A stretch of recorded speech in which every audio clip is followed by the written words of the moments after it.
ces derniers jours, on parle beaucoup de l'eschatologie, c'est-à-dire des événements qui caractérisent le temps de la fin, quoi qu'on soit encore loin de la fin du monde. Car avant la fin du monde, il faut que le Seigneur Jésus-Christ gouverne le monde pour une période de 1000 ans. C'est ce que nous les chrétiens appelons le millénium. Et avant le millénium, il faut que se produise d'abord une série d'événements qui déclencheront la fin du système humain, c'est-à-dire la fin des gouvernements, l'économie, la politique, etc. Ce sera alors la fin de l'injustice, de l'exploitation, des conflits, la misère, la pauvreté, la contradiction, etc.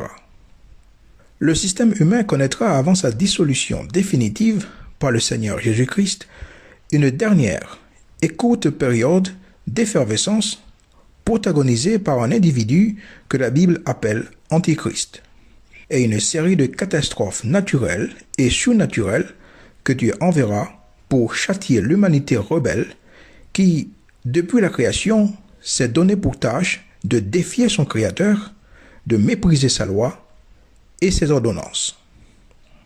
Mais à mesure que nous nous approchons vers ce temps, il semble se produire quelque chose.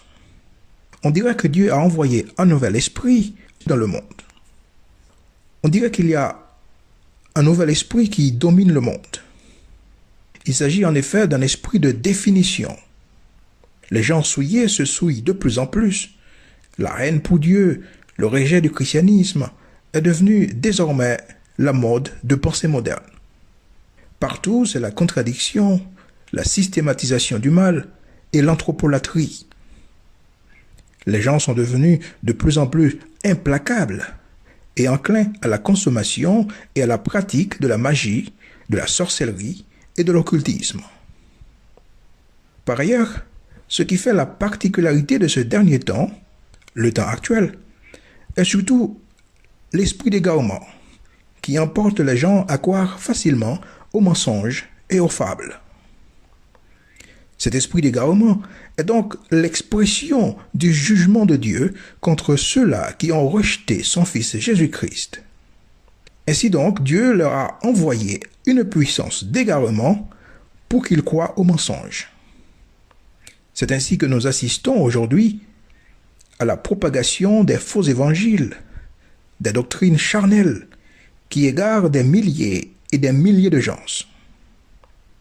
Cependant, Dieu a envoyé aussi des serviteurs fidèles pour préparer son peuple pour aller au ciel, en leur rappelant intensément l'enlèvement imminent de l'Église.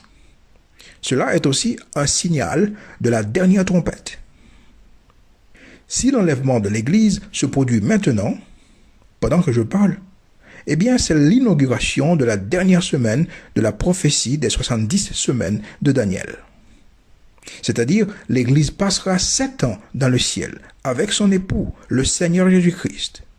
Et au bout de ces 7 ans, l'Église reviendra sur la terre en compagnie du Seigneur Jésus-Christ, le roi des rois, pour régner avec lui. Alors, il y aura enfin la justice, la paix et la sécurité pour tous.